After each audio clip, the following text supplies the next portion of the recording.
நம்ம பெரம்பூர்லேருந்து காட்பாடி வரையும் போகிறதுக்காக நம்ம சூஸ் பண்ணி வச்சிருந்த ட்ரெயின் தான் Lucknow Yesvantpur weekly super fast express. இந்த எக்ஸ்பிரஸ் பார்த்தீங்கன்னா வெள்ளிக்கிழமை நைட்டு லக்னோ ரயில் நிலையத்திலேருந்து 8:30 மணிக்கு புறப்பட்டு ஞாயிற்றுக்கிழமை காலை 9:05 பெரம்பூர் ரயில் நிலையத்துக்கு வரும். நம்ம பெரம்பூர்லேருந்து ஒரு அண்டர்சூல் டிராவல் காட்பாடி வரையும் பண்ணலான்னு சொல்லிட்டு அண்டர்சூல் ஏறினா தான் தெரியுது இது வண்டியா இல்லை குப்பமேடா என்ன தெரியல.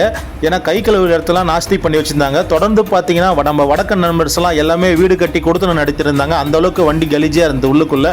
நம்ம வண்டி பார்த்தீங்கன்னா ஒரு தரமான ஸ்பீடில் எல்லா வண்டிகளும் ஓவர்டேக் பண்ணிட்டு போயிட்டு இருந்தது. நமக்கு ஆப்போசிட்டில் பார்த்தீங்கன்னா மைசூர்லேருந்து சென்னை நோக்கி வரக்கூடிய வந்தே பாரத் எக்ஸ்பிரஸை கிராஸ் பண்ணி நம்ம வண்டி போயிட்டு இருந்தது. இதனை தொடர்ந்து கொஞ்ச நேரம் அப்படியே இயற்கை ரசிச்சுட்டு வந்துட்டே இருந்தோம். இதனை தொடர்ந்து பார்த்தீங்கன்னா கோயம்புத்தூர்லேருந்து இன்டர்சிட்டி எக்ஸ்பிரஸ் சென்னை நோக்கி வந்துட்டு இருந்தது.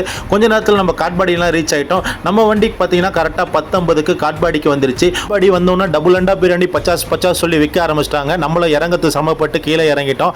நம்ம இறங்கி பார்த்தா அப்பாடான பெருமூச்சு விட்டு நம்மள காட்பாடி விட்டு கிளம்பியாச்சு.